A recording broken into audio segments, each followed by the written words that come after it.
Assalamualaikum, suara oke? Waalaikumsalam, oke Habib. Oh, masih di luar. Bentar ya, kejap.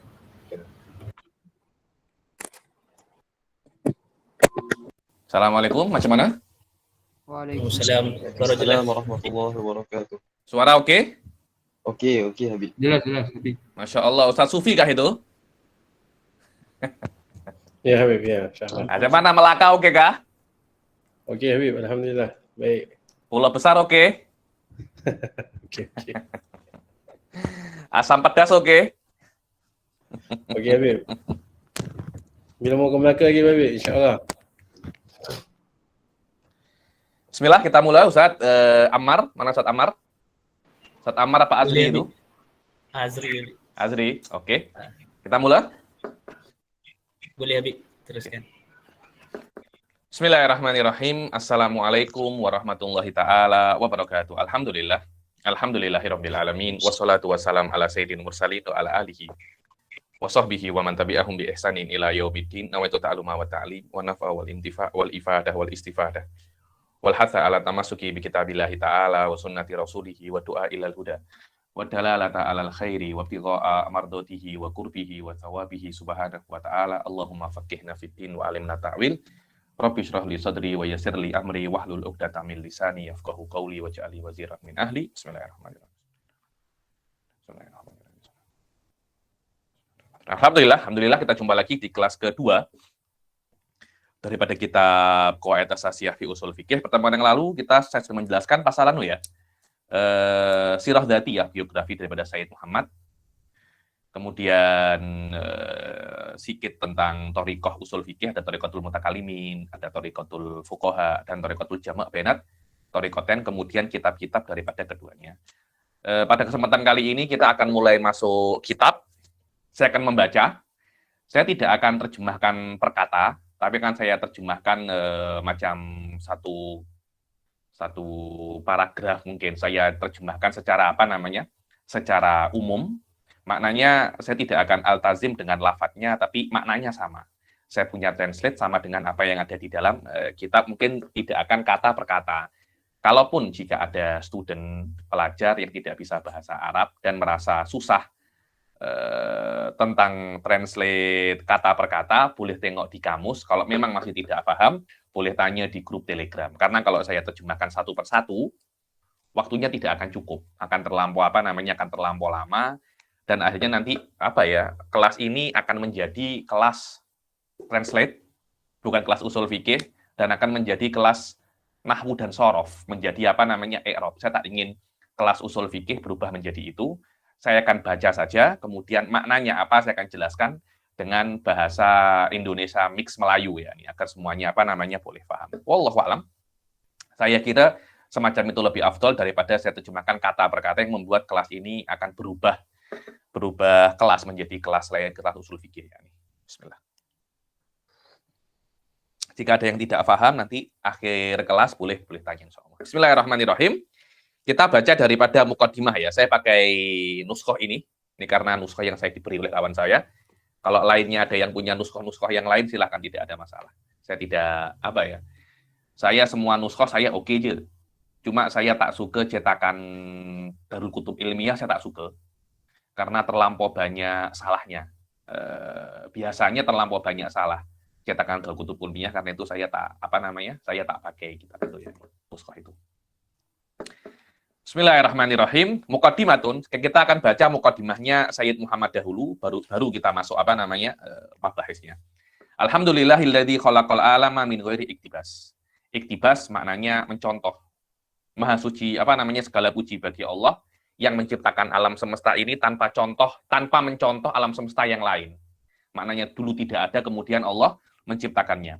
Wa arsala sayyidal awwalina wal akhirina rahmatan li jami'in nas fa awdahal kitaba wa sunnata wa abahal ijtihad wal qiyas. Dan Allah Subhanahu wa taala mengutus Rasul sallallahu alaihi wasallam sebagai rahmat bagi semua manusia. Maka Rasul menjelaskan Quran wa sunnah dan memperbolehkan al-ijtihad wal qiyas, Di dalam ilmu bahasa ini dinamakan baro'atu istihlal. Apa itu baro'atu istihlal? Qiraatu istihlal ketika Anda itu membaca muqaddimah kitab, di situ Anda selipkan muqaddimah ini tentang apa. Di dalam kitab ini jelas cakap pasal ijtihad wal qiyas. Maknanya ini adalah kitab usul fikih. Nanti kalau Anda mengarang kitab nahwu, cakap alhamdulillahilladzi ja'ala lughatal arabiyyah lughatal Qur'an. Nah, ini maknanya konform ini adalah kitab apa namanya? Kitab lughah. Kitab apa namanya? Kitab lughah. Di antara semua muqaddimah itu, muqaddimah kitab yang paling power, paling hebat pernah saya baca itu muqaddimahnya Sayyid Ahmad Al-Hamalawi. Di kitabnya beliau tentang sorof, namanya Syadal Araf, Fifanis Sorof. Yakni itu muqaddimah yang sampai sekarang saya belum pernah tengok muqaddimah sedekat itu ya. Yakni menjelaskan di dalam muqaddimah, satu page muqaddimah menjelaskan semua masail-masail sorof. Yakni alhamdulillahi ala sifatillah min ghairi mazid. Ya, tentang fi'il mazid, nanti fi'il mangkus, fi'il mahmus, semuanya itu apa namanya? Disebutkan oleh Imam Hamalawi di dalam apa namanya? Dalam muqaddimah Syadal Araf. Syafaqatan li ummatin lam tajtami ala mukhalafatil haqqi bil in'ikas. Yakni kenapa Allah Subhanahu wa taala itu mengutus rasul dan memperbolehkan dan apa dengan rasul itu menjelaskan kitab wa sunnah, dan dengan rasul Allah memberitahu bahwasanya umat Muhammad ini boleh berijtihad dan boleh mengkiaskan. Kenapa syafaqatan? Karena rahmatnya Allah kepada umat Muhammad, kepada umat Islam, yang mana ijtihad ini dulu tidak diperbolehkan kepada umat selain Rasul, umatnya Rasul Shallallahu Alaihi Wasallam. Bil in'ikas, maknanya sebaliknya umat-umat yang lain tidak diperbolehkan untuk berijtihad. Ijtihad dan qiyas min khususiyati umatir Rasul Shallallahu Alaihi Wasallam. Sallallahu wasallama alaihi ana al-laili wa atrafan nahar wa adadal anfas salatan wa salaman daimaini lartiyaba fihima walal tibas wa ala alihi wa ashabihi wa azwajihil mutahharina minal arjas. Arjas jam' rijis maknanya adalah kotoran ya. Innamal khamru wal maisiru wal ansabu rijsun. Rijsun maknanya kotoran. Wa sallama tasliman katsira amma ba'du fa inna ilma usulal fikhi ilmun aduma naf'uhu wa qadruhu. Amma ba'du, ketahuilah bahwasanya ilmu usul fikih itu adalah ilmu yang manfaatnya itu besar dan kadarnya itu besar. Sof, ilmu usul fikih ini bukan ilmu kaleng-kaleng ya, bukan ilmu calang-calang gitu. Apa ya? Ilmu murni, ilmu Islami. Dia tidak ada mix dengan ilmu-ilmu yang lain, berbeda dengan ilmu mantik, ilmu apa lagi? Ilmu bahasa. Itu bukan murni ilmu Islami. Maknanya bukan murni ilmu yang ditemukan oleh orang Islam. Ilmu lughah ada sebelum Islam, ilmu mantik ada sebelum Islam, tapi ilmu usul fikih dan ilmu sanad hanya min khususiyati umatir Rasul Shallallahu Alaihi Wasallam. Karena itu saya cakap ilmu usul fikih ini ilmu yang murni ilmu Islam. Tidak ada apa namanya, maksudnya mulai dari lahirnya sampai matang itu semuanya di tangan apa namanya? Di tangan orang-orang Islam. Berbeda dengan ilmu bahasa, berbeda dengan ilmu mantik, berbeda dengan ilmu-ilmu yang lain. Itu pasti ada di dalam beberapa fasenya itu ada urusannya dengan apa namanya? Dengan orang selain Islam. Karena itu dalam kitab-kitab itu dikatakan perbedaan antara Islam dan selain Islam itu di dua ilmu. Maknanya agama Nasrani, agama Hindu, mereka tidak punya usul fikih dan mereka tidak punya apa namanya ilmu sanad. Ilmu sanadul hadis ya. Mereka tidak punya itu. Kenapa? Karena ilmu usul fikih itu adalah bagaimana cara Anda itu deal dengan lafaz kitab was sunnah. Dan sekarang bukan hanya kitab was sunnah saja, bahkan di dalam kampus-kampus, walaupun dia itu jurusan law, jurusan hukum, tetap diwajibkan untuk mempelajari usul fikih. Karena usul fikih adalah cara bagaimana Anda itu Anda memahami nas-nas nusus daripada hukum. Kalau hukum ini ada ta'arud macam mana. Orang-orang di Indonesia itu orang-orang DPR, orang-orang hukum, hakim, terus lawyer, itu rata-rata itu mengetahui ilmu-ilmu semacam ini, walaupun basic-basicnya. Tapi Anda tidak akan bisa menjadi lawyer yang hebat, tidak akan bisa menjadi senator yang hebat, kecuali ilmu-ilmu semacam ini memang sudah mengakar di dalam apa namanya, mengakar di dalam diri Anda. Dan tidak ada di dalam apa ya, di dalam Injil tidak ada ilmu ini. Ada itu ilmu itu di dalam Injil itu apa namanya itu? Yang cara untuk cara untuk Hermeneutics, Habib. hermeneutika, cara untuk ta'amul dengan apa namanya? Dengan Injil. Cara itu tidak bisa digunakan untuk Al-Qur'an. Al-Qur'an punya cara lain namanya apa? Usul fikih. Untuk istimbatul ahkam, istimbatul mawaid wal ibad, semuanya menggunakan apa namanya? Ilmu usul fikih. Kemudian sanadnya juga, sanadnya Quran daripada sahabat ke Rasul itu sodikun an sodikin mutawatir. Sanad ini tidak ada di kitab-kitab yang lain. Sanadnya apa namanya? Kitab Injil daripada apa namanya yang membuat kitab Injil sampai Nabi Musa itu sangat jauh sekali, dan sanadnya tidak sekuat sanadnya apa namanya? Al-Qur'an. Karena itu ilmu usul fikih adalah murni ilmu apa namanya? Islami. Yang dengan itu kita bisa untuk memahami kalamullah, dan dengan itu kita bisa untuk memahami nusus daripada kalam-kalam selain Allah Subhanahu wa taala. Fa inna ilma usulil fikhi ilmun aduma naf'uhu wa qadruhu wa ala syarafuhu wa fakhruhu. Id alaihi madarul ahkamis syar'iyyah, karena ilmu usul fikih itu poros dan senter ahkam syar'iyyah. Maknanya tidak bisa Anda itu mengambil hukum syariat kecuali melewati apa? Ilmu usul fikih. Kalau Anda mengambil hukum syariat tanpa ilmu usul fikih, maka hukum Anda itu tidak dianggap, tidak ada iktibarnya sama sekali. Karena tidak melewati SOP yang benar. Wa manarul fatawa al-far'iyah, dan manar itu menara fatwa far'iyah. Maknanya untuk istimbatul ahkam syariah kena melewati ilmu usul fikih, untuk fatwa pun juga melewati ilmu usul fikih. Maknanya hukum-hukum itu sawaun hukum syariah dengan kulli atau hukum fatwa yang juz'i kena melewati apa namanya? Kena melewati usul fikih. Apa itu kulli? Kulli itu umum tanpa tengok personal. Fatwa kena tengok apa namanya? Personal. Maknanya fatwa lebih kompleks daripada fikih. Wa huwal umdah fil ijtihad. Fatwa apa namanya? Ilmu usul fikih itu asas dan pilar utama di dalam ijtihad. Idh huwa ahammu ma yatawaqqafu alaihi idla budda lil mujtahid an yata'allama minal kitabi wa sunnah ma yata'allaqu bil ahkam.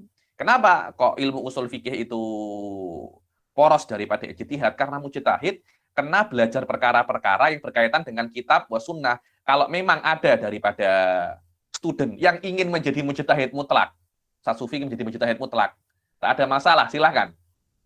Yang ingin menjadi mujtahid mutlak, silahkan. Caranya kena belajar apa namanya? Usul fikih.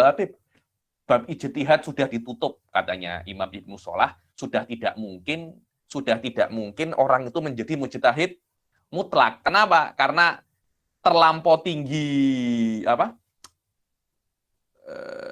derajatnya terlampau tinggi, kitanya terlampau lemah. Saya cakap biarlah mereka mencoba dulu. Silakan apa namanya? Mencoba dulu. Jangan tiba-tiba ditutup, tidak boleh. Tidak, masih dibuka. Coba dulu. Nanti di tengah-tengah dia akan putus asa, tidak bisa untuk mencapai derajat apa namanya? Ijtihad. Saya pribadi saya tidak setuju dengan apa namanya? Dengan apa yang dikatakan oleh Ibnu Shalah. Kenapa? Karena mungkin pada akhir zaman ini ada orang yang pandai untuk bisa sampai ke derajat ijtihad. Walaupun itu sangat susah sekali ya nih. Ada orang Wahabi nak menjadi mujtahid, silahkan. Saya pribadi tidak menutup pintu ijtihad, saya cuma cakap belajar dulu sebelum menjadi apa namanya? Mujtahid. Coba pahami qawaid asasiyah fi usul fikih, coba pahami nadhm waraqat, coba pahami luma, coba pahami jamul jawami, coba pahami Mukhtasar Ibn Hajib. Kalau memang Anda mampu, silahkan, tidak ada masalah. Saya Said Foda, guru saya, malah lebih mudah lagi. Barang siapa yang sudah usul fikih sampai Mukhtasar Ibn Hajib paham, lughahnya sampai Syarah Al-Ashmuni, alal alfiyah, kemudian atau apa itu namanya? Mulajami, alal kafiyah, terus apa gitu. Tak susah pun sudah bisa mulai praktek ijtihad. Mulai berlatih apa namanya? Ijtihad. Bukan maknanya sudah hatam kitab-kitab itu langsung menjadi mujtahid, tidak. Macam ada orang belajar perobatan, graduate, tidak langsung menjadi apa namanya? Dokter. Karena ada apa namanya? Praktikal dulu. Coba praktek dulu. bisa apa tidak. Rata-rata orang-orang itu ketika praktek, susah sangat nih. Beta apa namanya? Taklid. Anda kira menjadi mujtahid mudah kah? Dulu ketika saya itu berumur 23 tahun. Ustadz Abdurrahman Segaf, mu'alif Husnul Bayan, Ibanah wal Ifadah, pernah melatih saya berfatwa. 3 bulan saya give up. Terlampau apa namanya? Terlampau susah. Karena fatwa lebih kompleks daripada apa namanya? Daripada ilmu fikih. Dan itu masih jauh di bawah level mujtahid mutlak, karena mujtahid itu ada sekitar 5 atau 6 level. Mujtahid mutlak adalah level yang paling tinggi, yang langsung Anda itu ambil hukum daripada kitab wa sunnah. Kalaupun memang itu ada dan masih terbuka, salah satu jalan dan yang mesti Anda tempuh melewati usul fikih ini. Wa ya'riful masaila al-mujma' 'alaiha, dan untuk berijtihad, Anda mesti tahu masail-masail al-mujma' 'alaiha, agar kalau Anda berijtihad tidak menyalahi masail-masail yang ada ijma'nya, karena tidak boleh menyalahi ijma'. Kalau Anda menyalahi ijma', Anda berdosa. Karena itu kalau Anda berijtihad, hati-hati. Tidak boleh ijtihad Anda bertentangan dengan apa? Ijma'. Silahkan, ada masail ijma', saya nak berijtihad, silahkan, tidak ada masalah. Tapi kalau hasilnya bertentangan dengan ijma', Anda kena ulang ijtihad lagi. Kenapa? Karena ijtihad tidak boleh bertentangan dengan ijma'. Kenapa? Nanti akan saya jelaskan ketika kita membahas babul ijma'. Dan babul ijma' menurut saya pada zaman ini penting sekali. Daripada aspek fikih, NGO, bahkan internasional. Lah Anda kira UN itu apa? Kalau orang Indo cakapnya PBB, Persatuan Bangsa-Bangsa, United Nation, itu apa? Ada ijma'. Ijma' tapi dari aspek politik. Dari aspek apa namanya? Politik. Hampir semua keputusan-keputusan besar Uni Eropa, Europe, apa itu? Ijma'. Menggunakan ijma' sebagai basic untuk mengambil keputusan. Ironisnya, kita sebagai umat muslim yang menciptakan ilmu ijma' ini, kita tak memperhatikan ijma', kita malah memperhatikan khilaf. Kita tengok pasal khilaf ulama, khilaf ini ya Syekh. Cakap pasal apa namanya? Ijma', jangan cakap pasal khilaf. Ironis tak, Ustadz Sufi? Ironis sekali itu. Kita yang buat falsafatul ijma', kita malah pening pasal khilaf. Kita tak pening pasal ijma'. Orang-orang Europe, orang-orang Barat, itu pening pasal ijma', tak pening pasal khilaf. Wa ya'riful mansukha minan nasikhi wa halar ruwah, dan mesti tahu mujtahid itu kena apa nasikh wal mansukh halar ruwah. Maka, dan ini semua bab-bab ini akan kita bahas secara detail nanti di dalam kitab ini ya. Fal jahlu bi ayyi syai'in min hadhil umur yuqiul mujtahida fil khata'. Maka tidak mengetahui perkara-perkara ini akan menjatuhkan mujtahid itu dalam apa namanya? Kesalahan. Berijtihad tak tahu nasikh dan mansukh. Nanti jangan-jangan hadis yang dia pakai itu sudah mansukh. Berijtihad bertentangan dengan mujma' 'alaiha. Jangan sampai bertentangan dengan perkara-perkara ini, karena tidak mengetahui perkara-perkara ini menjadikan ijtihad Anda itu salah. Dan mesti tahu syurutul qiyas wa hadza, daripada bab usul fikih yang paling susah. Al-qiyas dan anak cucunya. Yang paling yang paling susah. Dan saya pribadi babul qiyas ini saya belajar dengan Dr. Amjad Rashid. Sekarang menjadi ulama besar di di Jordan, dan saya punya tesis magister, tesis master saya pasal macam qiyas yang paling susah, yaitu apa? Qiyasus syabah. Jadi saya sedikit masalah qiyas ini skill saya lebih tinggi daripada bab-bab yang lain. Apalagi qiyas ini mempunyai basic mantik dan kalami lebih tinggi, lebih dalam dan lebih erat daripada bab-bab usul fikih yang lain. Li'annal ijtihada mutawaqqifun 'alaiha. Dibilang karena ijtihad mesti tahu syurutul qiyas. Tanpa Anda mengetahui syurutul qiyas, syurutul fara' wal asal wal yang lain-lainnya, syurutul illah, Anda tidak tahu itu, better tak ya berijtihad. Terus macam mana Habib? Tak wajib menjadi mujtahid. Jadi yang lain, jadi office kah? Jual madu kah? Jual kurma kah? Nak jadi apa? Badminton. Silahkan, mujtahid tak boleh. Mesti tahu apa namanya? Mesti tahu syurutul qiyas. Walaqad kana al-Imam Asy-Syafi'i alaihi rahmatullahi huwa awwalu man allafa fi ilmil usul bila niza. Ini seperti ijma', bahwasanya yang pertama mengarang kitab usul fikih dengan makna semua bab usul fikih diletakkan di dalam satu kitab dengan tertib yang khas. Yang pertama kali buat itu adalah Imam Syafi'i, permintaan seorang ulama daripada Abdurrahman Ibnu Mahdi hadza Abdurrahman ibn Mahdi meminta mengirim surat atau email kalau zaman sekarang kepada Imam Syafi'i, ya Imam Syafi'i, wahai Muhammad ibn Idris, tolong tulis kitab tentang bagaimana cara-cara untuk istinbat daripada kitab wa sunnah, karena pada zaman sekarang ini banyak orang-orang itu khilaf tentang bagaimana cara istinbat daripada kitab wa sunnah. Akhirnya Imam Syafi'i mengarang kitab, namanya apa? Ar-Risalah. Lah, Ar-Risalah itu adalah kitab yang pertama sekali dikarang pada fan usul fikih oleh Imam Syafi'i. Dan Imam Syafi'i sebagai pengarang pertama kitab usul, pengarang ya, bukan pencipta, pengarang. Maknanya kitab ilmu usul fikih sudah ilmu usul fikih sudah ada sejak zaman dahulu. Cuma dibukukan pertama kali oleh Imam Syafi'i. Dulu Imam Abu Hanifah sebelum Imam Syafi'i juga menggunakan usul fikih, tapi tidak sempat membukukannya. Sempat membukukannya adalah Imam Syafi'i. Terus Syiah cakap, oh tidak, pertama kali bukan Imam Abu Hanifah, oleh Imam Syafi'i siapa? Pertama kali itu adalah Muhammad Al-Baqir. Wah, ini pelik lagi nih. Ada kitabnya? Tidak ada. Lah sudah. Kitabnya ada apa tidak? Kalau memang ada kitabnya seperti Imam Syafi'i, kita akan taslim. Tapi kitab tertua usul fikih adalah kitab Ar-Risalah. Cuma kitab Risalah itu susah. Setiap lafadznya itu mempunyai makna yang khas. Setiap kalimatnya mempunyai makna yang khas. Akhirnya disyarahkan oleh ada satu orang Mesir, tak silap namanya Hasan Bik atau siapa gitu. Syarahnya Ar-Risalah itu beliau mensyarahkan sekitar 20 atau 30 jilid. Syarah Ar-Risalah. Akhirnya ulama-ulama setelahnya itu membuat kitab-kitab yang usul fikih yang lain yang lebih mudah daripada lebih mudah daripada Ar-Risalah, seperti Tangkihul Fusul, Jam'ul Jawami. Jadi kitab usul fikih itu mempunyai revolusi atau mempunyai tahapan-tahapan. Pertama Ar-Risalah terlampau susah, akhirnya mudah sampai sekarang kita setelah sekitar 1000 tahun lebih kita sampai di dalam Qawaid Asasiyah di dalam usul fikih karangan Syed Muhammad bin Alawi Al-Maliki. Maknanya apa yang ada di sini adalah inti atau inti pati daripada kitab Ar-Risalah dengan lafadz yang lebih mudah dan lebih selese kepada orang-orang pada zaman sekarang.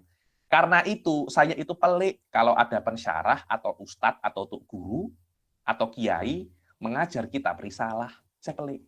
Loh, kenapa? Anta nak mengembalikan kita ke zaman Imam Syafi'i lagi. Jangan, sudah. Lafadznya Imam Syafi'i susah difahami. Imam Syafi'i nak apa, Anda paham apa. Susah untuk difahami. Jarak antara Anda dan Imam Syafi'i itu 1000 tahun lebih. Better engkau membaca kitab-kitab yang lebih dekat daripada Anta. Contohnya kalau memang Anta nak baca kitab Mutaqaddimin, ada Jam'ul Jawami. Jam'ul Jawami, kalau Anda boleh paham itu, saya cium tangan Anda. Itu sudah susah.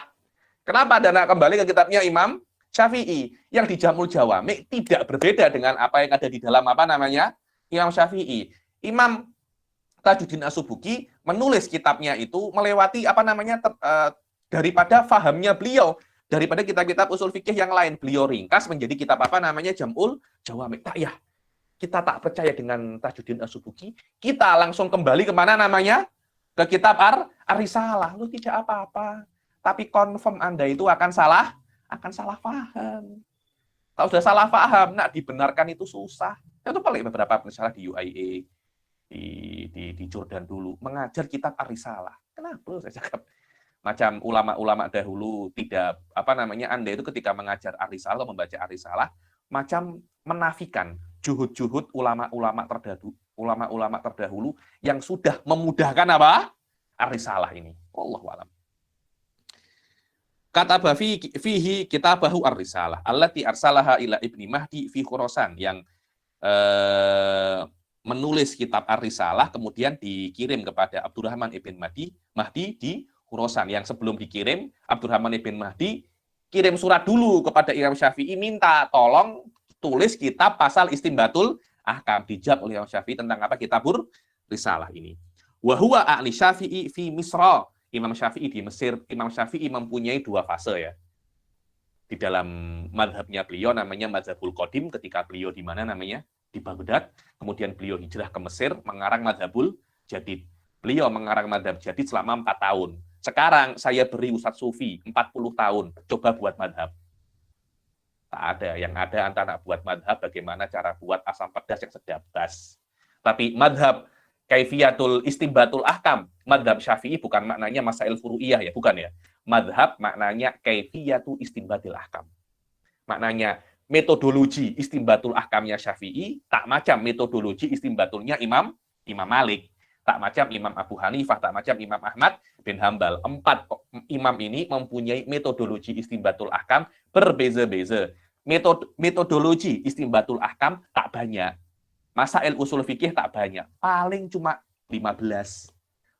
Maksimum 20, pas 2, maksimum itu, maksimum. Sebagian hanya cakap 10 ya. Tapi khilaf dalam satu ini, khilaf di dalam apa ya? Macam satunya ke Pahang, satunya ke Johor. Tidak akan apa namanya? Berjumpa. Contohnya Imam Syafi'i cakap apa amik mafhumul mukhalafah, Imam Abu Hanifah tak amik mafhumul mukhalafah. Sebab khilaf dalam satu masalah ini ribuan masalah apa? Khilaf. Karena itu madhab yang berbeda. Imam Malik amik masolihul mursalah, Imam Syafi'i tak amik masolihul mursalah. Imam Malik amik ijma' ahlil Madinah, Imam Syafi'i tak amik ijma' ahlil Madinah. Itulah yang namanya madhab. Salah kalau ada orang mengatakan madhab Syafi'i itu wudhu perlu niat, Abu Hanifah tak perlu niat. Itu bukan semacam itu madhab. Itu tasawur yang dangkal terhadap madhab. Itu adalah hasil daripada epistemologi, hasil daripada metodologi yang dipakai oleh imam-imam itu untuk istimbatul ahkam. Hasilnya metodologinya oleh Imam Syafi'i ketika beristimbat di dalam Quran mengatakan bahwasanya niat dalam wudhu itu wajib. Imam Abu Hanifah niat itu tidak wajib. Kenapa? Karena perbedaan metodologi, dan itulah pula perbedaan metode kenapa kok Imam Maturidi dan Imam Asy'ari itu sama? Karena metodologinya tidak berbeda. Kenapa kok Wahabi dan Asy'ari itu berbeda? Karena metodologinya berbeda. Begitu pula Syiah dan Asy'ari, Syiah dan Mu'tazilah, semuanya mempunyai kaidah-kaidah untuk istinbat yang berbeda daripada lawannya. Fi Misra ba'da an talaba minhu dzalik. Yani ketika itu Imam Syafi'i di dalam Mesir setelah Abdurrahman bin Mahdi meminta Imam Syafi'i untuk mengarang kitab tersebut. Tsumma ba'da dzalika tataba'atit ta'alif wa aqbalal ulama ala tasnif fi usul fikih min jami'il madzhab arba'ah. Setelah Imam Syafi'i mengeluarkan kitab Risalah, mazhab-mazhab yang lain iri. Imam Abu Hanifah apalagi apa? Mazhabnya Hanafiyah. Apa kalau orang Jawa enggak terima? Tak terima mereka itu. Tak terima. Syafi'i buat itu. Kita buat juga. Karena memang dari awal kompetisi antara dua mazhab ini sangat sangat kuat sekali. Sangat sengit sekali. Betul. Sangat sengit sekali. Kompetisi antara dua mazhab ini. Imam Abu Hanafiyah buat. Kemudian Malikiyah juga buat. Hanabilah walaupun ulamanya sedikit juga buat. Mereka pun juga ikut berkompetisi untuk mengarang kitab usul fikih. Tapi sudah fadl bidayah diambil oleh mazhab Imam Syafi'i. Fa'allafa ulama'ul Hanafiyah kutuban katsirah fil usul kal Imam Al-Basdawi. Adapun mazhab Imam Abi Hanifah banyak mengarang juga di dalam kitab usul fikih, dalam fan usul fikih seperti Imam Al-Basdawi. Imam Basdawi ini nama kitabnya adalah Kanzul Wusul ila Ma'rifatil Usul. Kanzul Wusul ila Ma'rifatil Usul. Begitu pula ada lagi namanya Usulul Karhi. Usulul apa namanya? Karhi. Semua itu adalah kitab dari mazhab Imam Abu Hanifah. Kitabnya Basdawi namanya Kanzul Wusul ila Ma'rifatil Usul. Begitu pula ada lagi Usulul Karhi. Wasarakhsi, adapun Sarakhsi ini saya pernah belajar walaupun sedikit dulu di Ahqaf itu tempat saya ambil degree, ada pelajaran usul fikih ala mazhab Imam Abu Hanifah, satu sem saja untuk mengetahui untuk berkenalan dengan usul fikih ala thariqatil fuqaha, karena kita 8 semester, 7 semester lah kita belajar usul fikih ala madhab mutakalimin. Kita ala madhabil jama', bukan mutakalimin, thariqatul jama'. Kita berkenalan dengan thariqatul fuqaha. Kita menggunakan usulus sarakhsi, usul sarakhsi. Kemudian tak lama diganti kitab usul fikih yang famous menurut Imam Abu Hanifah dalam madhab Hanafiyah namanya Al-Manar. Kitabul Manar. Yang mana syarahnya itu banyak. Ada lagi kitab namanya Fawatihur Rahamud. Itu semuanya ala thariqatil fuqaha. Wa mina Syafi'iyah ka Imamil Haramain. Adapun Syafi'iyah, kitab usul fikihnya Anda pilih yang Anda mau. Imamul Haramain, Al-Juwaini, kitab apa namanya? Al-Burhan. Al-Ghazali punya 2, ada Mahsul, ada apa namanya? Ada Mahsul, bukan Mahsul apa? Mankhul. Al-Mankhul yang paling awal. Mankhul itu dikarang oleh Imam Ghazali sebagai talkhis daripada pendapat-pendapat gurunya, yaitu Imamul Haramain. Kemudian ketika beliau sudah matang keilmuannya, beliau ingin menunjukkan perbedaan antara beliau dan gurunya, kemudian beliau mengajar apa namanya? Al-Mustasfa. Beliau juga punya kitab namanya Al-Asas fil Qiyas. Kemudian yang saya buat rujukan untuk tesis master saya namanya Syifaul Ghalil. Kitabnya khas Imam Ghazali yang dikarang untuk mujtahidin. Namanya apa? Syifaul Ghalil fi apa lupa saya. Ada di kitabnya di internet ada. Syifaul Ghalil itu termasuk kitab yang susah yang pernah saya baca dalam usul fikih, karena Imam Ghazali bukan hanya cakap pasal teori usul fikih, beliau pun cakap pasal aplikasinya yang ada di dalam mazhab di dalam mazhab Syafi'i, dan bagaimana bisa terjadi khilaf dalam masalah-masalah ini dengan mazhab Imam Abu Hanifah. Kitab itu, kalau antum boleh paham, nanti mungkin sudah baca usul fikih level 3 atau 4, mesti baca kitab itu. Kitab itu sangat-sangat rawah, hebat sekali dan sangat-sangat menakjubkan. Syifaul Ghalil. Lagi kitab Imam Ghazali ya, di dalam usul fikih yang famous yaitu sih Mankhul, Mustasfa, Al-Asas fil Qiyas, kemudian apa? Syifaul Ghalil. Jadi dan wa Syairazi, Imam Syairazi, At-Tafsirah.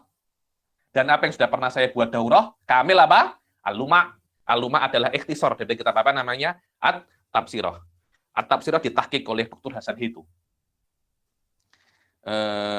Wa minal Malikiyah mithul Qadiyan Abi Bakar Al-Baqillani wal Qadi Abdul Wahhab Al-Baghdadi. Adapun daripada ulama Malikiyah yang mengarang kitab usul fikih adalah Al-Baqillani. Baqillani itu julukannya lisanu ahli sunnah wal jamaah, juru bicara ahli sunnah wal jamaah. Ada khilaf. Mujtahid mujaddidnya itu pada zamannya itu beliau atau Imam Ghazali. Ini beliau ini bukan kaleng-kaleng Al-Baqillani. Hatta di dalam ilmu kalam pun jika disebutkan Al-Qadi, maknanya siapa? Al-Baqillani. Al-Imam Baqillani punya kitab usul fikih namanya At-Takrib wal Irsyad. Begitu pula At-Tamhid. Tamhid ini yang yang famous. Tamhid lil Baqillani juga mempunyai kitab namanya apa? At-Takrib wal Irsyad. Begitu pula Wal Qadi Abdul Wahhab Al-Baghdadi. Nama kitab beliau Al-Mulakhas fi Usulil Fiqih. Al-Mulakhas fi Usulil Fiqih. Ini saya tak pernah baca Mulakhas ini, tapi yang famous kitab-kitabnya Malikiyah itu Al-Ihkam li Abil Walid Al-Baji, itu famous itu. Cuma Abdul Wahhab Al-Baghdadi ini tak se-famous, tak seterkenal Abdul Walid Al-Baji. Wal Imam Al-Maziri. Imam Al-Maziri. Imam Al-Maziri punya kitab namanya Syarhul Burhan, yakni syarah burhannya Imam Haramain disyarahkan oleh Al-Maziri. Burhan Imamul Haramain disyarahkan oleh Imam Al-Maziri, dan syarah yang lebih famous lagi oleh ulama Malikiyah namanya Al-Abyari. Syarah Burhan karangan Imam Al-Abyari. Ironisnya, kitab Burhan ini walaupun karangannya Imamul Haramain, Syafi'iyah tak banyak yang mensyarahkan. Yang mensyarahkan malah Malikiyah. Karena kenapa? Imamul Haramain ini ibaratnya susah sekali. Tak macam Imam Ghazali, ibaratnya mudah. Imam Haramain macam labirin. Syekh jika ada khilaf antara Imamul Haramain wal Ghazali, pasti lebih mengedepankan Imamul Haramain daripada Imam Ghazali. Karena Imamul Ghazali daripada Hasanatul Imam Haramain. Jadi daripada buahnya Imam Haramain. Tidak boleh untuk challenge Imam Haramain. Wabnul Hajib. Wabnul Hajib.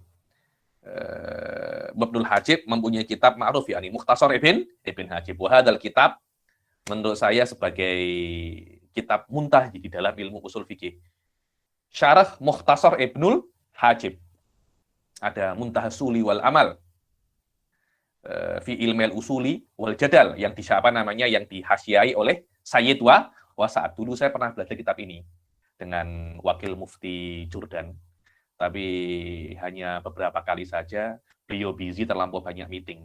Artinya kelasnya di-cancel dulu setelah saya khatam syarah Mahalli ala Jamil Jawami. Dulu saya khatam kelas itu 130 kali kelas ketika di di Jordan. Khatam kelas itu kita mulai di syarah Mukhtasar Ibn Hajib ini mungkin sekitar 15 kali sampai 20 kali kelas.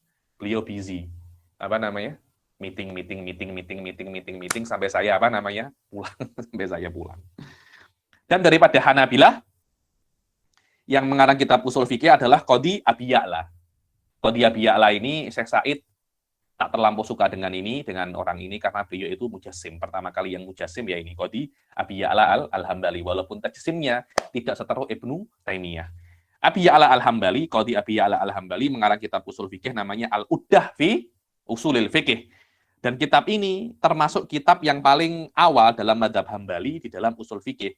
Begitu pula di antara ulama-ulama Hanabilah yang mengarang kitab usul fikih, Ibnu Qudamah. Ibnu Qudamah ini orang-orang Hadramut ini suka. Ibnu Qudamah ini dikatakan dulu guru saya Ustaz Abdurrahman Segaf itu selalu mengatakan orang-orang tua Hadramut kalau ada saudaranya atau kawannya pergi ke haji pasti mengatakan kalau kamu di haji aku titip dulu zaman-zaman dahulu ya. Titip kitab Al-Mughni li Ibni Qudamah. Kenapa? Karena beliau ini muridnya Syekh Abdul Qadir Al-Jailani. Karena itu orang-orang Tarim suka dengan Ibnu Qudamah. Saya tak terlampau suka dengan Ibnu Qudamah. Karena tak tahu, beliau menganggap di dalam beberapa nususnya Ibnu Qudamah itu ada yang tak jelas di dalam mazhab tajsim atau ahli sunnah wal jamaah. Ala kulli pendapatnya Syekh Said. Kitab Ibnu Qudamah itu yang paling famous dalam usul fikih namanya Raudhatun Nadir wa Junnatul Munadir. Ini kalau kitab-kitab Hanabilah di dalam usul fikih ini sekarang alhamdulillah dicetak semua. Masya Allah. Orang-orang student Saudi student Saudi semuanya semangat sekali untuk mencetak kitab-kitabnya Hanabilah ya ini. Terutama kitabnya Ibnu Qudamah. Karena Ibnu Qudamah ini rujukan ya ini di dalam mazhab Hanabilah. Terutama kitabnya beliau Mughni Ibni Qudamah. Begitu pula Raudhatun Nadir wa Junnatil Munadir. Jayidan. Wa hadza innama huwa mujarradu numudaj min haula'il ulama alladzina sannafu fi usulil fiqhi duna mura'ati tartibi miladihim wala wafayatihim. Ini semuanya cuma sampel, numudaj sampel saja daripada ulama-ulama yang mengarang kitab usul fikih tanpa tertib mana yang lebih awal, mana yang lebih akhir. Kalau Anda tengok di dalam kitabnya Al-Wajiz li Hasan itu disebutkan di situ kitab-kitab usul fikih secara tertib, mana yang paling awal, mana yang akhir. Wa hakadha hatta intahal mataf ila subukiyain. Dan terus semacam ini sampai akhirnya masuk ke Subukiyin, dua Imam As-Subuki. Satunya Taqiyuddin As-Subuki, satunya Tajuddin As-Subuki. Taqiyuddin As-Subuki ayahnya. Tajuddin As-Subuki anaknya. Dan ayahnya lebih alim daripada anaknya. Tapi anaknya lebih famous daripada ayahnya. Yakni ulama-ulama Syafi'iyah mengatakan Taqiyuddin As-Subuki mujtahid mutlak. Tajuddin As-Subuki bukan mujtahid mutlak, tapi kelihatannya ibaratnya Tajuddin As-Subuki lebih mudah difahami daripada Taqiyuddin As-Subuki. Dikatakan Taqiyuddin As-Subuki ini jenius. Katanya karena terlampau jenius, dia itu botak. Terus kalau sudah on fire, itu kepalanya itu panas. Terus dia menyuruh istrinya atau muridnya untuk meneteskan air dingin ke kepalanya, biar kepalanya tidak panas. Dan beliau tidak pernah puasa sunnah. Tidak pernah puasa sunnah. Kenapa? Karena tak kuat. Jadi otaknya terlampau keras bekerja, amik minyak. Kalau dia puasa tak ada minyak di perut, karena itu beliau hanya puasa Ramadan saja. Hanya puasa Ramadan saja. Karena itu Anda itu jangan berpikir ulama-ulama itu, yang saya pahami loh ya. Tidak semua ulama itu banyak baca Quran. Tidak semua ulama itu banyak ibadah. Tidak semua ulama itu tahajudnya sampai 1000 rakaat. Tak semacam itu. Ulama-ulama itu banyak belajar. Kadangkala mereka itu tak banyak untuk membaca Quran. Dan beberapa ulama muasirin itu cakap, saya ini tidak banyak puasa, tidak banyak baca Quran. Cuma saya itu banyak mengajar, banyak tulis kitab. Banyak ulama-ulama yang saya macam Aduddin Al-Iji, ulama terkenal, tapi tidak ada yang cakap beliau itu banyak ibadahnya, banyak karomahnya. Zaman sekarang ini pelik. Untuk guru itu yang karomahnya banyak, semakin terbangnya semakin tinggi, semakin alim dia. Ini adalah ini ulama ini sudah bisa apa? Kalau kena pisau terluka apa tidak? Kalau terluka maknanya Anda itu tidak alim. Tak semacam itu. Anda kalau tengok ulama-ulama zaman dahulu itu tak cakap pasal karomahnya, sedikit sekali. Dan karomahnya itu bukan yang spektakuler, karomah. Ulama-ulama zaman sekarang, Masya Allah, spektakuler, menghidupkan dinosaurus, menghidupkan lembu, menghidupkan macam-macam, terbang ke sana, terbang ke sini. Saya pun tak paham ya nih. Ulama-ulama zaman dulu tak ada semacam itu ya. Tajuddin As-Subki tidak pernah puasa sunnah, apalagi ada cakap. Tapi mengajar, studennya semuanya banyak, kitab-kitab karangannya banyak. Tajuddin As-Subki hampir tidak pernah makan itu sampai lupa-lupa dia itu. Diberi makan, makannya itu sampai terlupa, sampai 2-3 hari sudah busuk. Ada makan kan? Kenapa? Karena terlampau fokus untuk belajar. Jarang mereka itu berzikir, sholat 1000 rakaat, jarang. Itu yang saya tahu itu ada semacam itu, ada ulama-ulama, tapi tak banyak. Rata-rata ulama itu wirid mereka mengajar, wirid mereka baca kitab, wirid mereka belajar. Anda kalau tahu Habib Abdul Hasyatiri, muassis Rubat, sama. Wiridnya itu duduk di halakohnya student, duduk sini. Mulai pukul 11 malam sampai fajar. Bukan tahajud, tapi duduk di halakohnya student. Yurojius student. Macam itu sampai mati. Hadza huwa alim.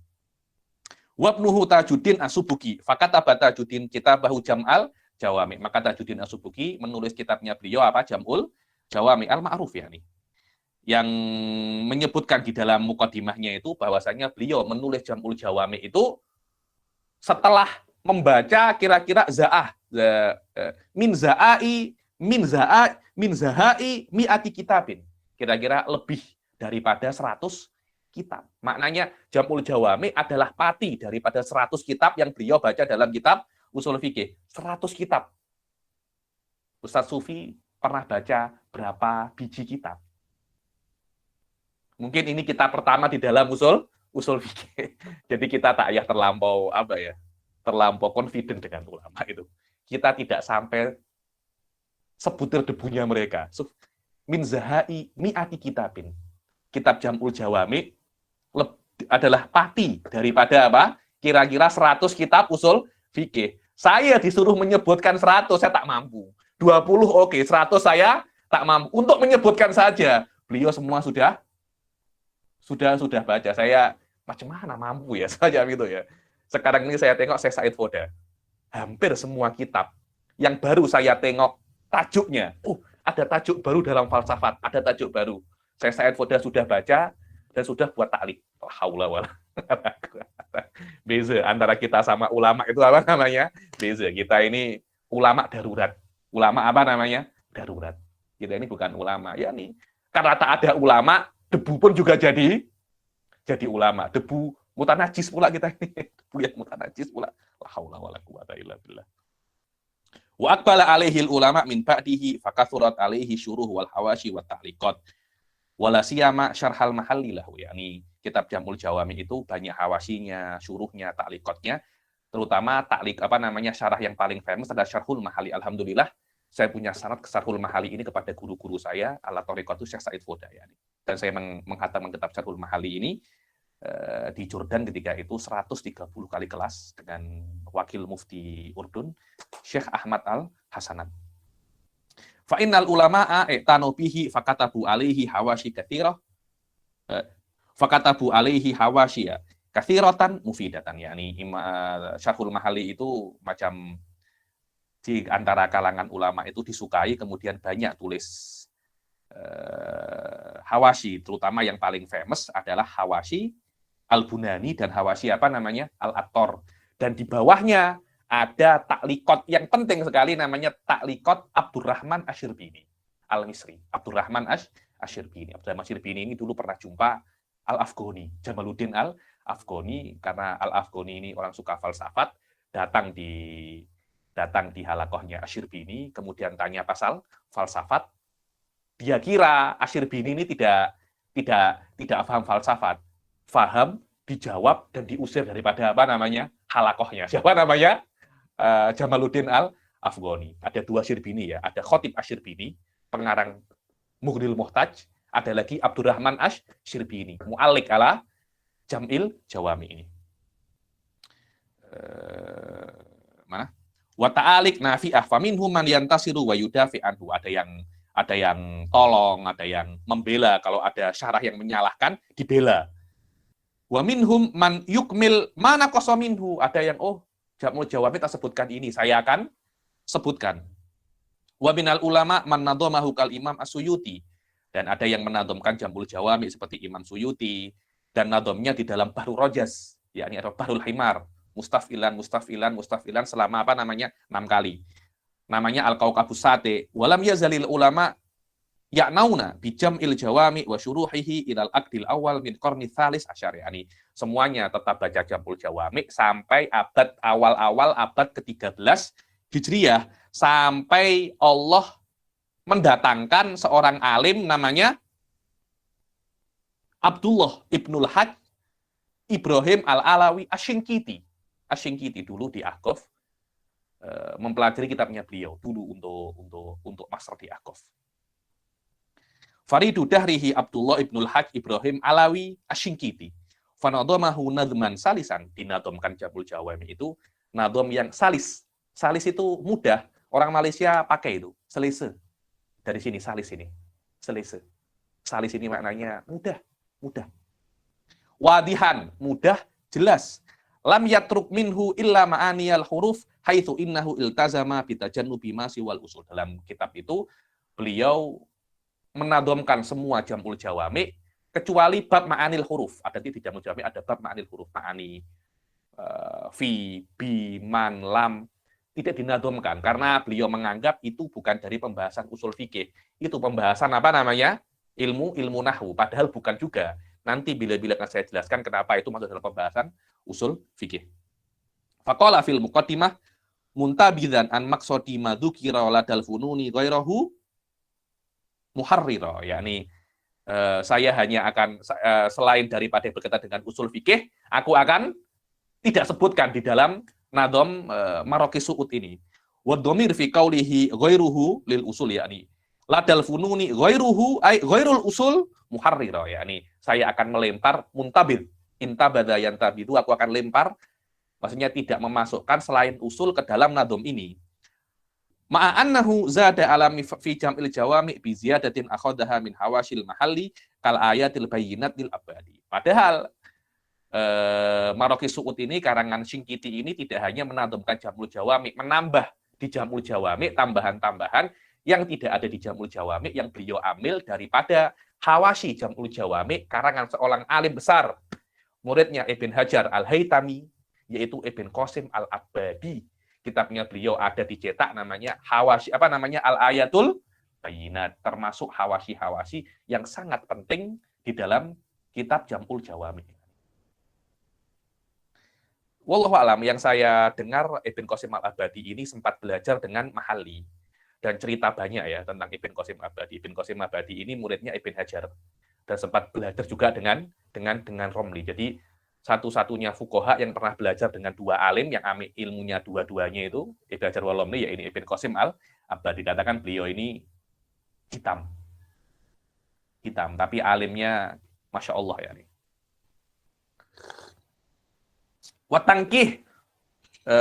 Watangkih wasyarheh, dan juga nadom itu menambah daripada tangkih. Tangkih ini adalah tangkihul fusul fi ikhtisaril mahsul, karangan Imam Syihabuddin al-Qarafi al-Maliki.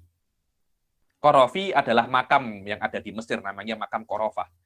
Setiap Imam Qarafi ini belajar, dia akan datang ke majlis itu melewati arah jalan pemakaman Qarafah. Akhirnya gurunya itu ketika beliau terlambat, mana kok Qarafi belum datang? Sejak saat itu dinamakan Al-Imam Syihabuddin al-Qarafi. Beliau punya dua kitab namanya Tangkihul Fusul fi Ikhtisaril Mahsul. Ikhtisornya kitab Mahsul lil Imam Fakhruddin Ar-Razi, namanya Tangkihul Fusul. Tangkihul Fusul disyarahkan, namanya Syarhu Tangkihil Fusul. Dan beliau juga mempunyai syarah Mahsul, namanya Nafaisul Usul. Dicetak macam ini. 20 jilid kok. Saya pernah tengok di Jordan itu. Nafaisul Usul fi Syarhil Mahsul. Jadi Imam Qarafi punya kitab usul fikih famous 3. Tangkihul Fusul, Syarhu Tangkihil Fusul, kemudian Nafaisul Usul. Itu 3 kitab yang berbeda. Wahuma lil Qarafi ila ghairi dzalika wa samahu maraqis su'ud li mubtaghi ruqi was su'ud. Yani kitabnya Asyinkiti itu Nadhm Jamul Jawami yang famous itu, yang terkenal itu namanya apa? Maraqis su'ud. Wa ba'du fa hadza juhdun mukil wa musyarakatu dhaifin yarju fadla maulahu. Yani kitab ini adalah sedikit daripada usaha saya untuk mencari ridha Allah dan berkahnya Rasulullah Shallallahu alaihi wasallam dan para sahabatnya dan para a'immah al-mursyidin al-hudah. Aradtu bihi taqriba hadzal ilmi wa tabsiti qawaidihi ila adhanil mubtadiin min talabatil ilmi syarif dzil qadril munif. Yani aku ingin mendekatkan, mempermudah ilmu ini kepada para penuntut ilmu. Dan dulu aku sudah pernah mensyarahkan menulis kitab Syarah Mandumatil Waraqat, syarah yang simpel untuk mubtadiin. Akan tetapi di dalam kitab itu aku itu tak keluar daripada nasul kitab. Aku multaziman binasil kitab. Yakni aku konsisten dengan nasul kitab. Maknanya yang ada di dalam Nadhm Waraqat, ya aku syarahkan. Aku tidak keluar kemana-mana. Wa faqi abiyatihi wa syarhi al-fadi. Yani aku menjelaskan lafaz-lafaznya dan bait-baitnya. Maka fadzakal amal khosun bidzalikan nadhm. Yakni amal itu khas untuk Nadhm Waraqat. Adapun ini adalah qawaid muharrarah minal iltizam bin nadhm. Adapun qawaid ini adalah kitab qawaid asasiyah ini adalah kitab yang aku amik daripada makna-maknanya ada di dalam nadhm qawaid fikih, tapi aku tidak mensyarahkan kitab qawaid fikih di kitab Nadhm Waraqat di sini. Aku hanya mengambil qawaid-qawaid yang ada di sana, aku letakkan di sini. Jadi kitab ini lebih rendah levelnya daripada kitab Syarah Nadhm Waraqat. Wahia absatu wa ashalu min dzalika syarah. Ya, di kitab ini lebih mudah daripada Syarah Nadhm Waraqat. Wa kilahuma arjulahul qabula minallahi subhanahu wa ta'ala wa an yakuna amali khalisan mukhlishan liwajhil karim wa an yanfa'a bihi kullaman yaqra'uhu wa an yaghfira li ma akhta'tu fihi ghufranaka rabbana wa ilaikal masir. Yani aku ingin meminta kedua kitabku ini kitab yang bermanfaat, dan kalau memang ada yang salah, hendaknya saya ini dimaafkan. Waqad qara'tu hadzal ilma ala jumlatin min a'immatil ilm, dan aku sudah membaca ilmu usul fikih itu daripada beberapa ulama, di antaranya adalah ayahku sendiri Al-Habib Alawi bin Abbas Al-Maliki Al-Hasani, dan guruku juga Sayyidi Syekh Muhammad Yahya Aman. Wallahu a'lam, Muhammad Yahya Aman ini kelihatannya orang India dia itu. Saya tak sempat tengok siapa beliau, coba nanti di Telegram kok ada yang sempat. Siapa Syekh Muhammad Yahya Aman ini? Saya kira ini adalah orang India. Wa Sayyidi Syekh Hasan bin Muhammad Al-Masyad, ini ma'ruf, pengarang apa itu namanya, Nadom Baikuniyah. Wa Sayyidi Syekh Abdullah bin Said Al-Lahji, pengarang Qawaid Fiqhiyah yang nanti malam saya akan mulai daurahnya. Wa haula'i min ulama'i Makkah al-Mukarramah. Yakni Said Abbas, Said Yahya Aman, Hasan Masyad, Abdullah Lahji, semuanya adalah ulama-ulama daripada Mekah. Begitu pula saya juga membaca ilmu ini daripada Sayyidi Syekh Hasanin Muhammad Makhluf Ma'ruf, ini adalah ulama besar daripada Mesir. Mufti Misra, Mufti Diyar Misriyah Sabikon. Lama kana ya'ti fi mawasimil hajj, ketika datang ke Mekah di dalam musim haji. Fahaula'i talaqqaitu anhum ilmal usul rahimahullahu rahmatan wasi'ah. Maka daripada mereka aku itu mengambil ilmu usul. Adapun saya pribadi, saya mengambil ilmu usul itu daripada guru-guru saya yang ada di Ahqaf, di antaranya Dr. Amjad Rashid, Ustaz Abdurrahman Segaf, kemudian Abdullah bin Qadir Al-Idrus. Adapun di Jordan, saya mengambil ilmu-ilmu ini daripada murid Syekh Said Foda, yaitu Dr. Ahmad Al-Hasanat wa Dr. Abdus Salam Abu Khalaf dan Syekh Ridwan At-Turki dan Ba'dul Masyayikh daripada Thariqatu Syekh Said Foda, ya, terutama di dalam Thariqatul Mutakalimin. Adapun Thariqatul Jama' saya ambil di Hadramut. Thariqatul Fuqaha saya hanya ambil basic-basicnya saja ketika saya belajar di Ahqaf. Wa sanadi ila kitabi Jamil Jawami. Ini beliau menyebutkan sanadnya beliau kepada kitab Jamil Jawami. Saya pribadi saya tidak terlampau perhatian pasal sanad, karena sanad ini hanya apa ya? Oke, saya pernah baca, tapi tolak ukurnya bukan di dalam sanad, terutama di dalam ilmu kalam. Tolak ukur di dalam semua ilmu al-fahmu. Anda kena faham. Kalau ada sanad tidak faham percuma.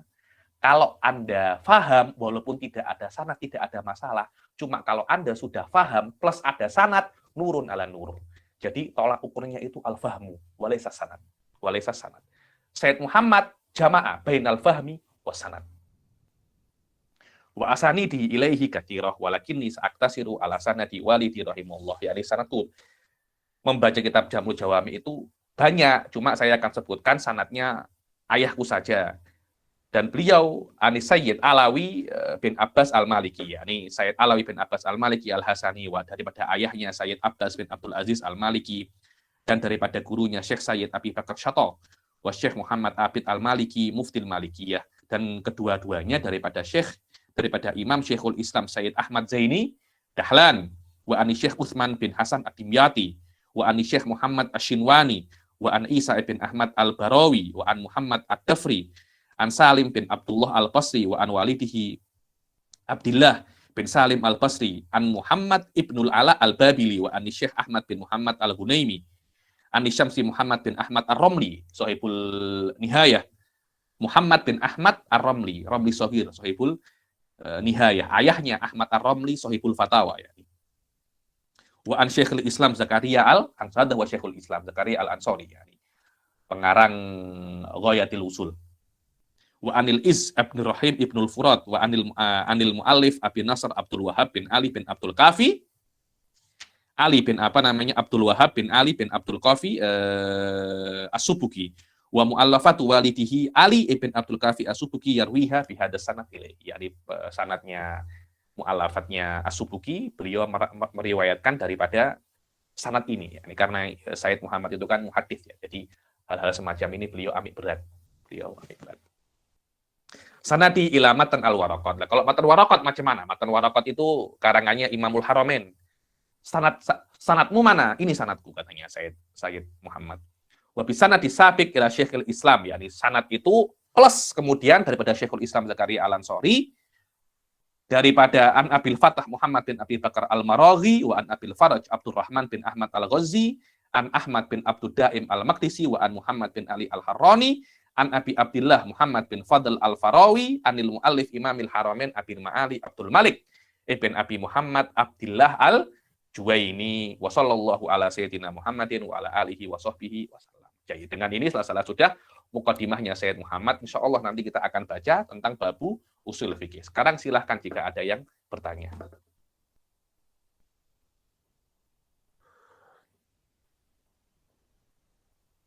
Silakan. Assalamualaikum Habib. Waalaikumsalam. Habib, saya ada soalan berkenaan dengan tadi ada bincang berkenaan dengan bagaimana ulama melakukan istinbat hukum. Oke. Antaranya daripada kaedah daripada Hanafi, Maliki dan sebagainya, begitu juga dengan pihak Mu'tazilah dan sebagainya. Jadi berkenaan dengan istinbat hukum tu, adakah terdapat persoalan salah dalam istinbat hukum daripada pihak-pihak lain? Sebab Oh, kita ada. autoriti. Ada. Ada. Macam mana yakni tu, Habib? memang salah yakni kita sebagai madhab kita sebagai madhab Syafi'i mengatakan selain madhab Syafi'i itu salah. Madhab Maliki salah, madhab Hambali salah, madhab Abi Hanifah juga salah. Cuma salah belum tentu berdosa. Kita semacam itu memang. Salah belum tentu berdosa. Karena ini khilaf di dalam perkara furu'iyah. Dalam perkara furu'iyah. La yalzam minal khata' al-ithim. Karena itu nanti dalam usul fikih level tinggi akan ada bab namanya musawwibah dan mukhotti'ah. Musawwibah dan mukhotti'ah. Yakni alal asoh di dalam furu' pun yang benar hanya satu. Hukum Allah contohnya apakah niat itu wajib dalam wudhu? Ya imma wajib, ya imma tidak. Kita Syafi'i mengatakan niat itu wajib. Selain yang mengatakan niat itu wajib, semuanya apa? Salah. Jadi kita secara madhab kita mengatakan selain Syafi'i itu salah, tapi kesalahan mereka tidak berdosa. Berbeda dengan khilaf di dalam usuluddin, seperti khilaf antara Asy'ariyah dan Mu'tazilah. Yang salah berdosa. Kenapa? Karena dalil dalam usuluddin mudah, jelas. Berbeda dengan dalil di dalam usulul fikih, susah dan tidak jelas. Karena itu potensi untuk salah besar dan dimaafkan oleh Allah. Dalil dalam usuluddin mudah. Kalau sampai salah maknanya Anda tidak serius. Wallahu a'lam. Oke? Waalaikumsalam Habib. Waalaikumsalam. Siapa ini? Saya Diah dari Jawa Timur Habib. Oh, Masya Allah. Ini laki-laki apa perempuan ya? Perempuan. Oh, Masya Allah. Ibu-ibu. Ustazah. Ya, silakan Habib. Ibu. Masak apa, Bu? Habib, kenapa Habib? Masak apa? Nggak masak Silakan. ini, saya tinggal tadi. Habib, ini mau tanya, tadi kan katanya usulnya mazhab Hanafi itu ditulis setelah Betul. terjadi pergerakan usul dalam mazhab Syafi'i, Habib.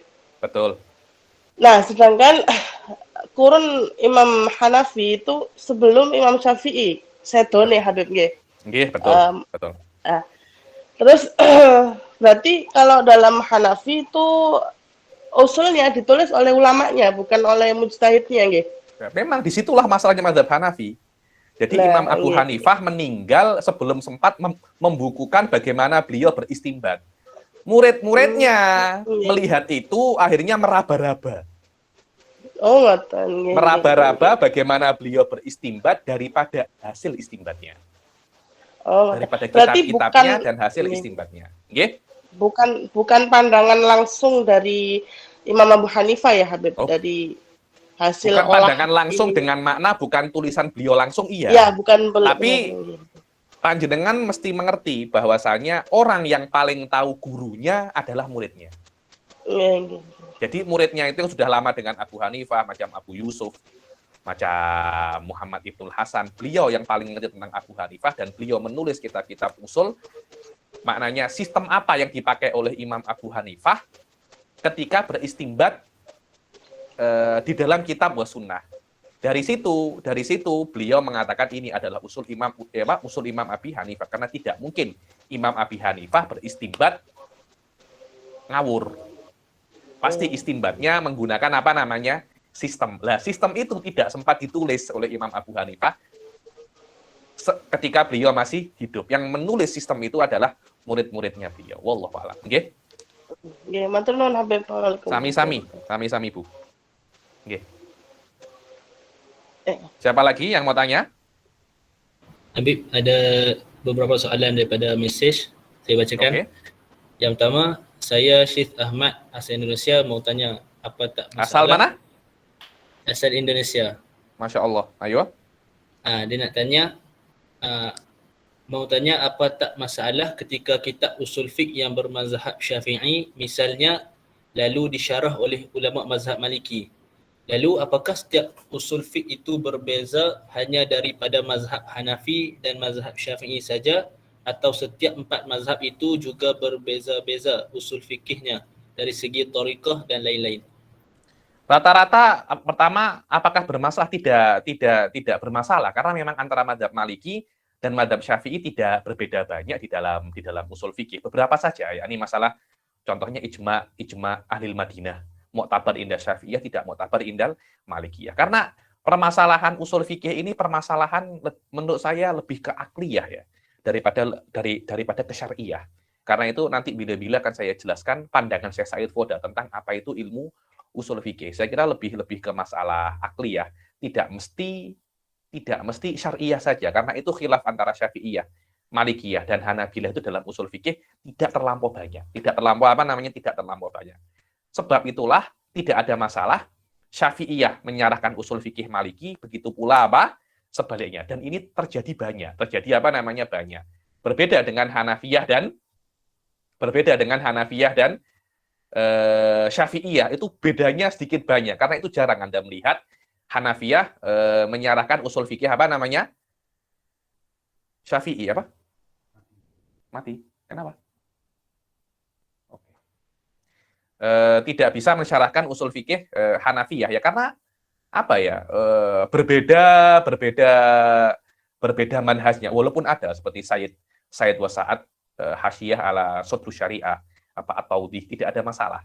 Cuma hal-hal semacam itu jarang sekali. Dan memang perbedaan antara madhab adalah perbedaan usul fikih mereka. Bukan perbedaan masail juz'iyahnya.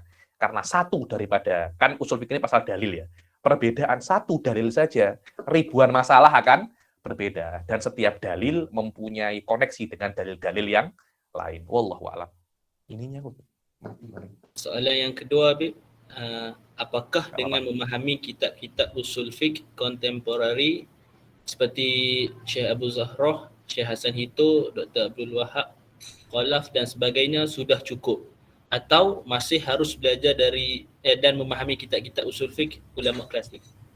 Saya pribadi tetap ulama klasik tolak ukur.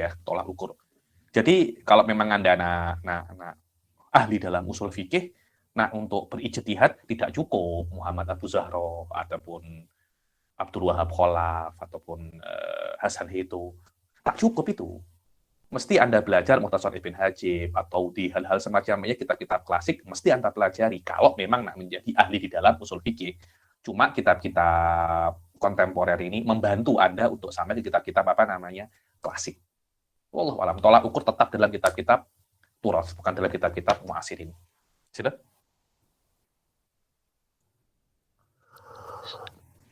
Assalamualaikum Habib. Waalaikumsalam. Saya Adnin daripada Penggala Hulu.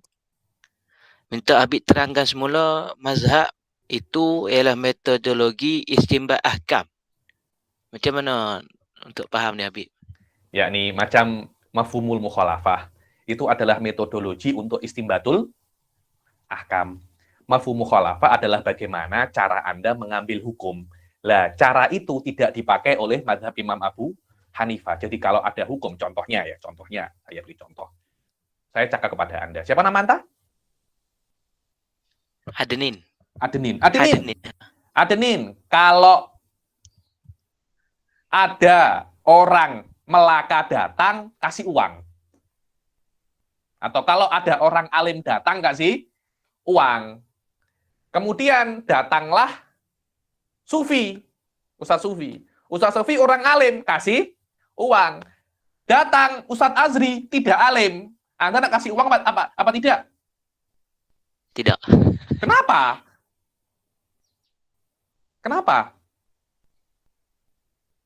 Saya tanya, kenapa? Anda kena jawab.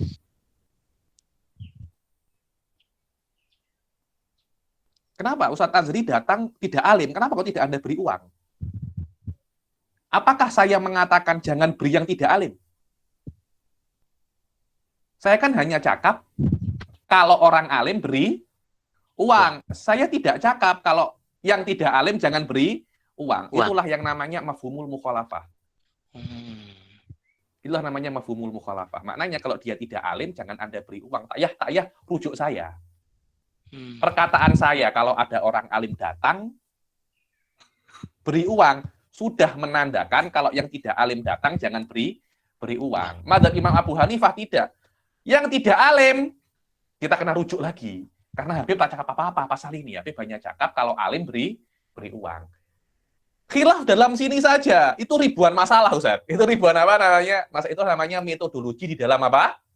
Istimbat. Yang satunya membuat Anda tidak memberi uang kepada selain alim, yang satunya Anda kena rujuk saya dulu.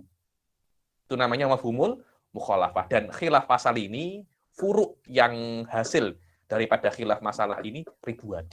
Sila.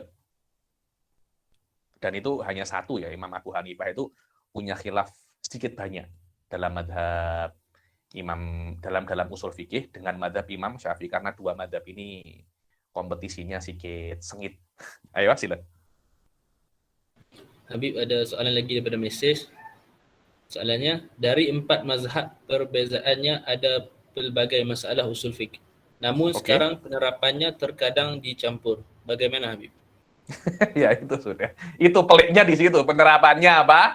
Dicampur. Tapi wallahu a'lam itu pun juga madhab Syafi'i dibilang al-amilah madhabalah. Orang awam semacam kita tidak mempunyai madhab yang khas. Tapi kita ya orang awam seperti orang-orang yang di kampung-kampung yang tidak tahu siapa sih Imam Syafi'i. Tahu Imam Syafi'i, oh itu yang jual roti kah? Dia tidak tahu siapa itu Imam Syafi'i, wala Imam Maliki, wala Imam Abu Hanifah. Yang penting mereka melakukan sesuatu yang bisa sah menurut salah satu madhab. Itu sudah apa namanya? Cukup. Karena itu orang awam tidak punya madhab yang khas. Itu namanya al-amilah madhabalah. Maknanya madhabnya hanya yang tidak keluar daripada ijma. Praktikalnya pada zaman ini memang semacam itu. Tapi kita para penuntut ilmu tidak boleh semacam itu. Kita kena sedikit, level kita kena sedikit naik sedikit ya. Ya, ini kita kena iltizam dengan satu madhab. Dan saya pribadi iltizamlah dengan madhab yang banyak dipakai di negara Anda. Indonesia, Malaysia, Thailand, Singapura, jangan pakai madhab Hanafiyah, Malikiyah, atau Hanafiyah. Pakailah madhab Syafi'iyah. Wallahu a'lam.